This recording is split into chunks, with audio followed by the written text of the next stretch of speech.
From San Antonio, Texas, home of the Alamo, the Riverwalk, and the World Heritage San Antonio Missions, this is the Exit Planning Coach podcast with John F. Dini. Designed to help advisors who work with business owners, John talks with top professionals in the exit planning field about best practices, marketing tips, and how to be more effective when working with owners. Now, here's John F. Dini.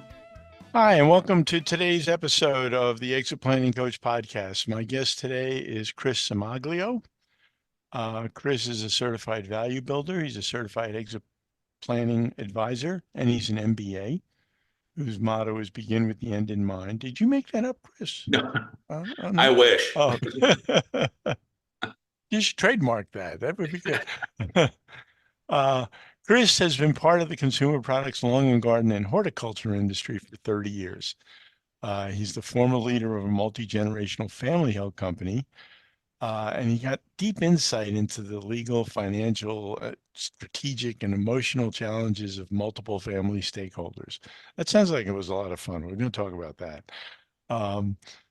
Working with other business owners as they prepare for transition has become a passion. He's been part of many successful transitions. He's one of our industry specialists, which is really neat in the horticulture industry. And we're going to talk about how widespread that is. When you say horticulture, excuse me, Chris is there in his own home greenhouse behind him. So that's where his starter plants are. But he's authored many articles on succession. He's been a speaker and seminar host multiple times at Cultivate industry conferences and the Grow Executive Summit. Chris, welcome. Good to have you. We've known each other for quite some time, but this is the first time we've gotten you on the podcast. Thanks for coming. Well, thank you, John. It's great to be here. It's an honor for me to be here. I kind of consider you one of my mentors in the industry. And matter of fact, I have my dog-eared copy of your exit map that you had sent me about 5 years ago, and which really was an assistance to us as we built our succession and exit planning practice. Great. Thank you. Thank you. Just before we got on, I said something about the horticulture industry, and you rattled off what that encompasses, and it's quite a bit. Can you give us that list again? Sure, John. Horticulture encompasses growers. These are floral growers. They are also greenhouse growers, field growers, everything from your small flowering plant all the way up to your large trees. And there's a lot of support in the industry, too, from the standpoint of manufacturers, independent retailers, wholesalers that we work with as well. So it's a wide range. It's quite a business. And you were brought up in this business? Yes, since I was 12 years old. Wow. My dad had me working on an old Gestetner printing press when I was 12 years old in the family. I remember Gestetners. And from there, he found a niche in lawn and garden products and working with growers, and grew the company, was called Total Marketing Associates, still around today, and grew that exponentially through the years to become a major sales and marketing firm for the industry. And working on his succession and exit planning, or along with him, is what first got my passion started for this. And that was over 20 years ago. I eventually succeeded my dad in the business and ran the company as a CEO for 9 years, and wanted to do something else. In that time frame, I had worked with a lot of different business owners on their succession and exit planning, or even just putting their business up for sale. I'd been a part of a CEO group in Chicagoland, and kids were grown. My wife and I were looking for something different. My partner, Todd Downing, who's here in Indianapolis, called up one day and said, hey, let's start something. Let's do something together. And 7 years later, here we are. So what happened to Total? I ended up selling my portion of the business to my sister, who ran the business for several years. And she was also very prepared. Unfortunately, she passed away. Oh, sorry. Great lady. And she prepared the business well. And they are still thriving and doing well today under new ownership, who were originally with the company. And in our business here, I started this business 7 years ago with my partner, Todd. And this is Best Human Capital. And our first client that we started working with, he was looking for a replacement for him. It was more of executive search and recruiting. And we questioned him a little further, and he said, oh, by the way, yeah, I'm looking to retire. I'm looking at my own exit planning and succession. Is that something you can help me with? And drawing on our past experience and all that, yes, we can help you with that. And from there, we have, grown that side of our advisory practice to get to a level where we have now started a joint venture a couple of years ago, and we are now Pivot Point Business Solutions. And that allowed us to not only manage the number of clients that we were bringing on board, but we were able to bring on a lot of expertise from the standpoint of financial planning, marketing. We have partnerships with other CEPAs and certified value builders. And also during the prepare stage, it allows us to bring on a lot of subject matter experts that we've been able to work with over the years in valuation, risk management, or risk mitigation, finance, accounting, HR, IT, M&A advisors, ESOP advisors. And it's really helped build our practice to where we're at today. So on the exit planning side, where do those clients come from? Are they people you typically are working with already, or de novo clients that come to you specifically for exit planning? Now we're getting them more coming to us specifically for exit planning. In the beginning, what we found early on, John, was that in our industry, in the horticultural industry, there was really nobody doing this.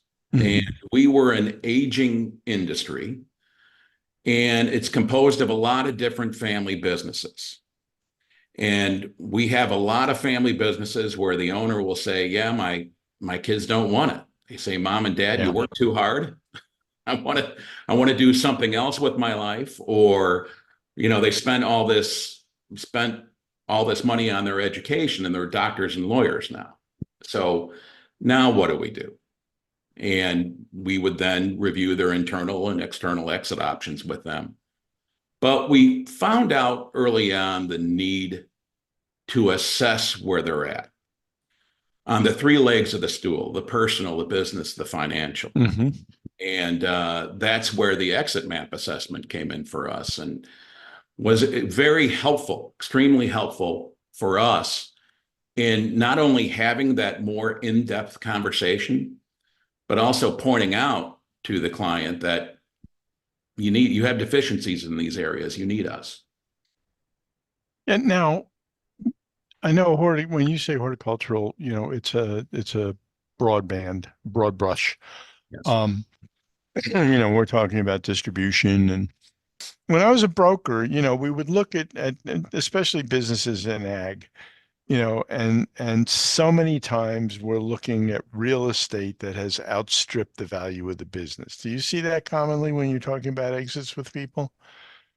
Absolutely. Matter of fact, it's been one of our first items in the prepare stage is to help them with the real estate. Many of the owners that we work with will say right away, who owns the land? And they'll say, well, the business owns the land. Well, who owns the business? Well, I own the business. Well, then you own the land. And we need to, separate that, as well as you need to start paying yourself rent, which turns out to be nice residual income in the future. We have a dynamic, and many of the listeners out there probably have noticed this over the years, where garden centers and large tracts of land where you'd see the trees growing and the planters out in the field and all that have been moving further and further out. Sure.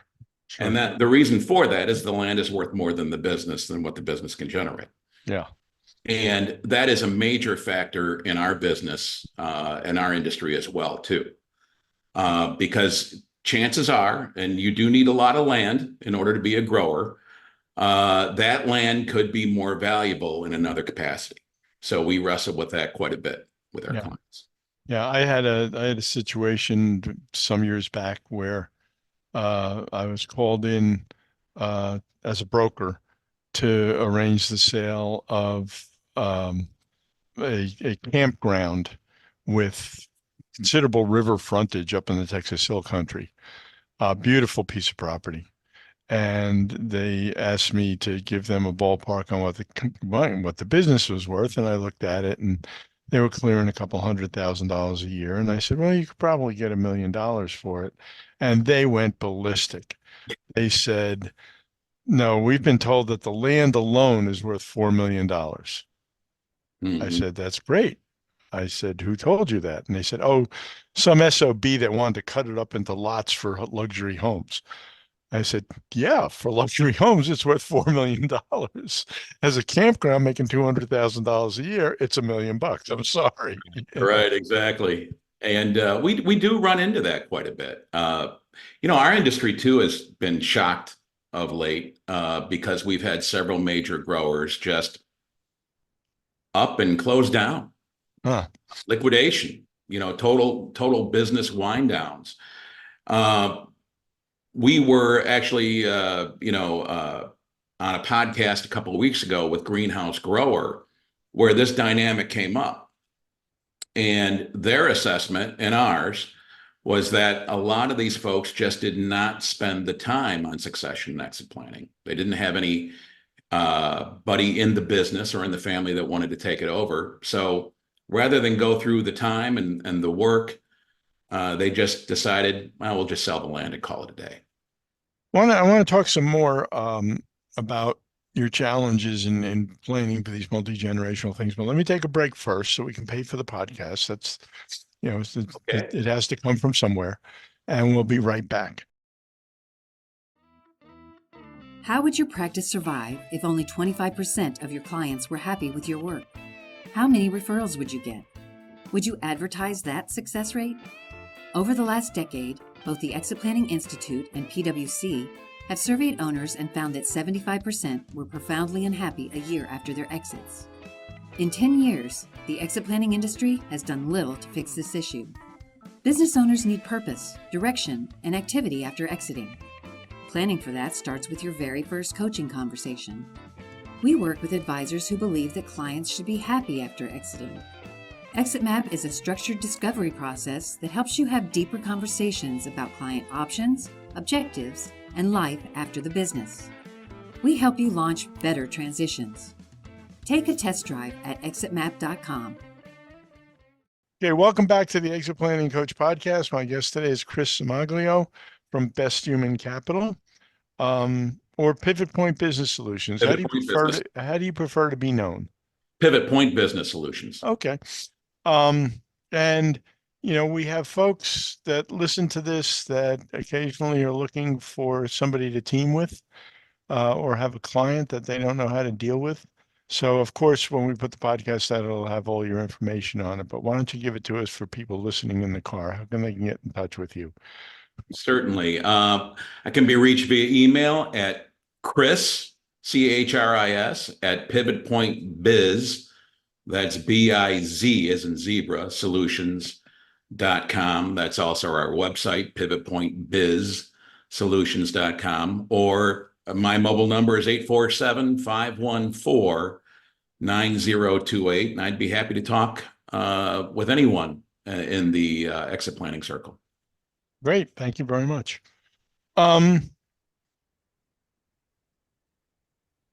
What's your typical first meeting with a new prospect?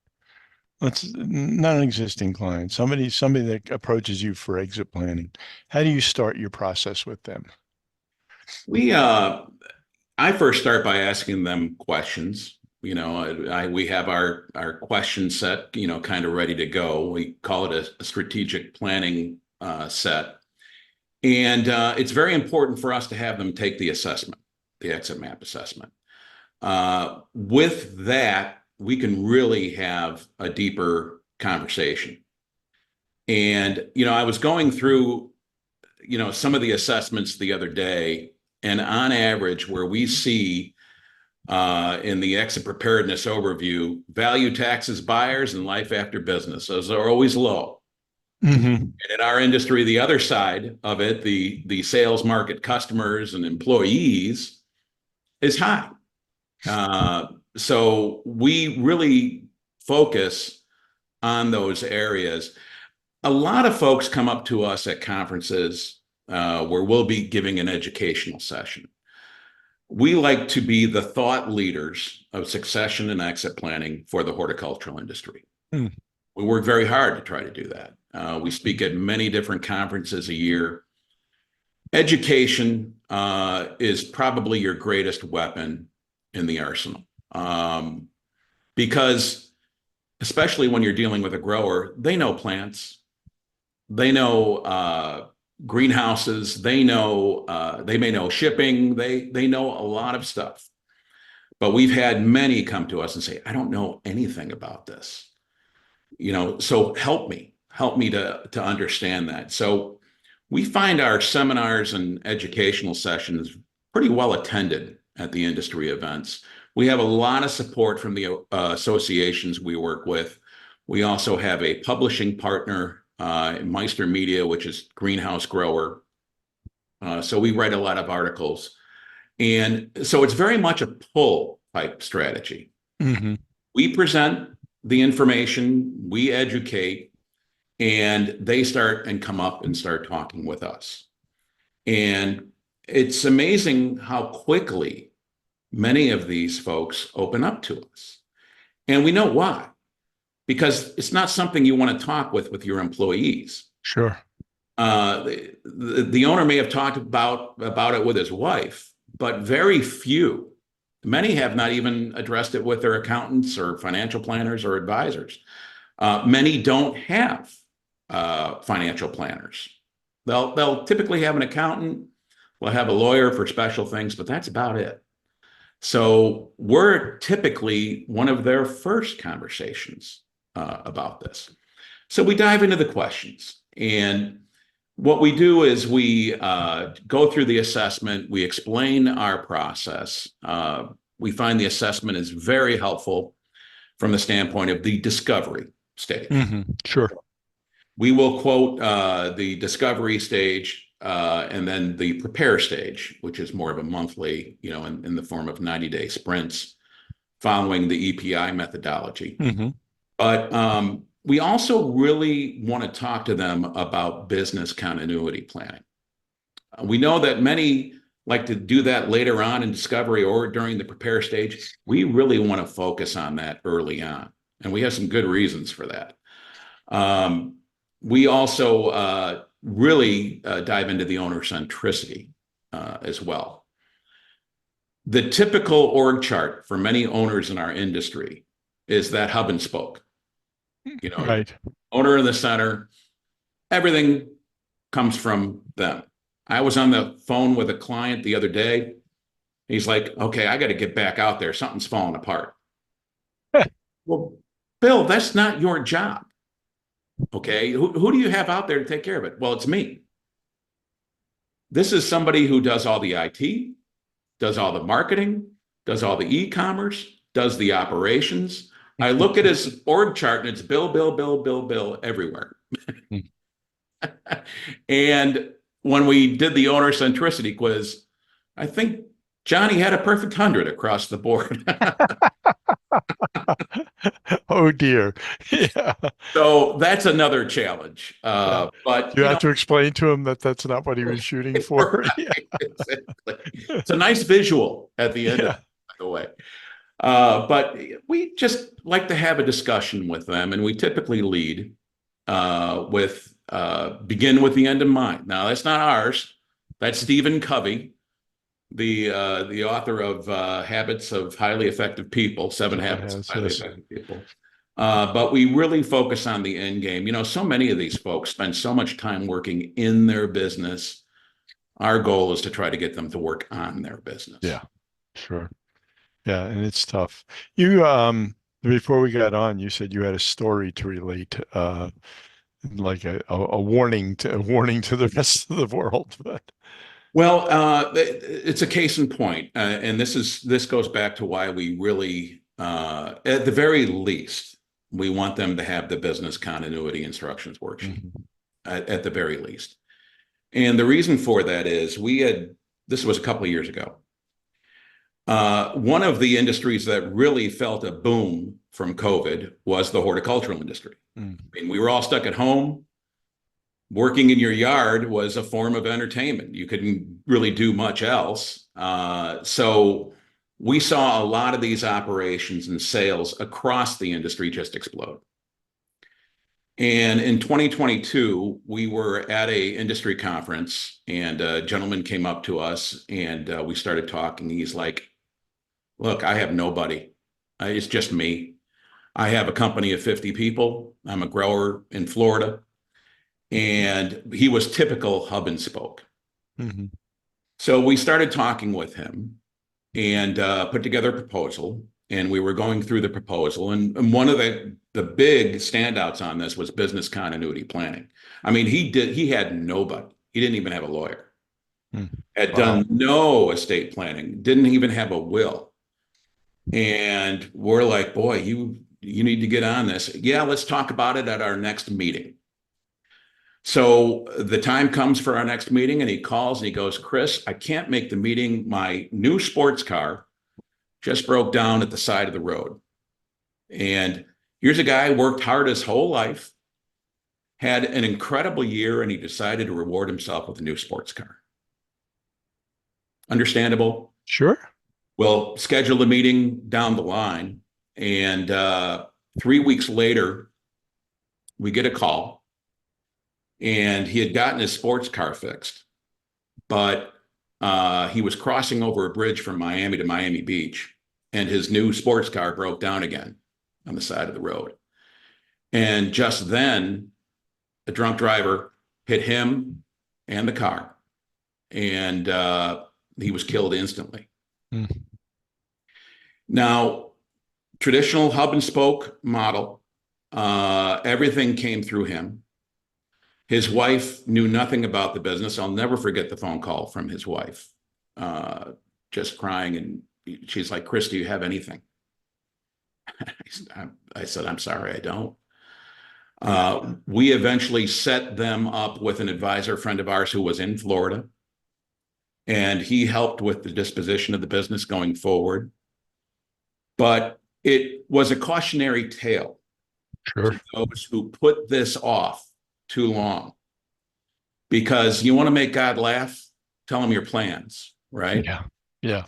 And he was a guy that worked hard his whole life, and here his family is left to deal with it. We were able to help, and our partner was able to help, but got a lot less for it. The family did than that he would have gotten. Oh, I'm sure. Yeah. That's a fire sale. Yeah. All right, we're running up against the clock. Let me ask you one more question. We always finish up with this one when we have somebody on for the first time. If I'm in new advisors are coming in. I mean, certainly you see the information from EPI and others about how many people are going for certification and waking up to the need for exit planning advisory. New advisor coming into the business, trying to get started. What would be what's the most important thing you think he or she should be doing? Well, obviously, and we say this to our potential clients as well, get educated, constantly attend educational sessions. You had a session yesterday that I attended. It's great to get together with peers in this to share stories and best practices. Get a plan and a process going. You reached out to us early on with the exit map book, and we then followed up with getting into the assessments, and then getting our CEPAs and certified value builders and building the various partnerships that we have people that you can call, experts that you can talk with. Referral business is also important, quid pro quo, you might say, in a lot of cases. But continually work on the process, continually refine it, and be a good listener. So many times I've had clients say to me, well, I know we're not following the process. Well, hold on. Our goal is not to put square pegs into round holes. Right. So you match up the needs of that. It's not a quote unquote checkbox game. It's talking, getting to know your client and getting to know their needs and helping them answer what the end game is. So many have not addressed the personal side of this. Yes. We look at the business and business readiness, and we look so much at the financial readiness.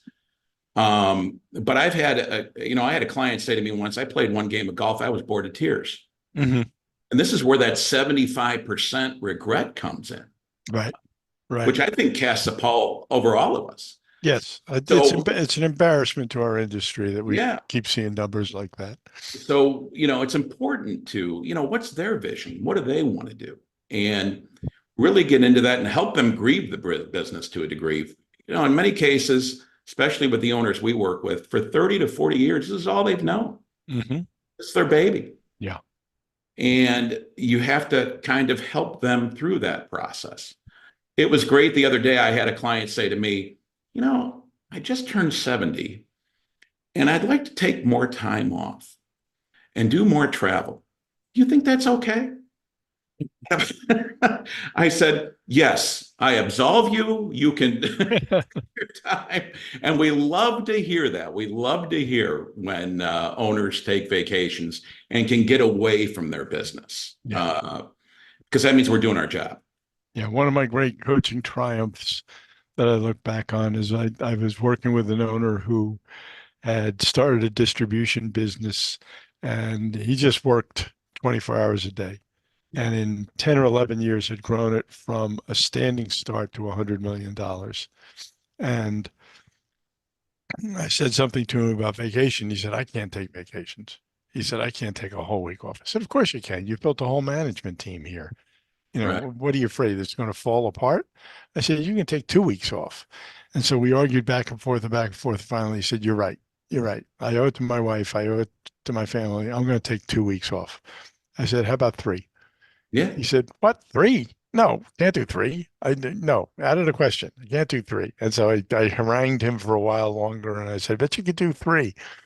And he said, well, okay, I can try that if I don't miss month end. I said, well, month end goes without you. How about 4? And he said, don't even talk to me. Don't even talk to me. Well, he was so competitive that when the next time I had an appointment with him, I went back to see him. I walked in the room and he said, I booked a vacation. 5 weeks. Wow. Wow. See, that's a success story, right? I mean, that is huge. Yeah. Well, semi-success. Being a lunatic, he took his family to Europe. He rented a car, and I think he saw 13 countries in those 5 weeks. But anyway, you can't fix it all. Right. Exactly. Yeah. Anyway, it's been great, Chris. Really enjoyed it. I'd love to have you back again. There's a couple of things we're working on as far as specific topics. I can see one with you and a couple other people that specialize in a single industry where there's a lot of family passing off and the family's really tied to it. I think that will make a great session too. But in the meantime, I appreciate it. Chris Cimaglio from Pivot Point Business Solutions in Indianapolis, and he gave you his information. And if you're in the horticulture business, he is the guy to be talking to about what you do next. Thank you, John. It's been an honor to be on. Thank you very much, Chris.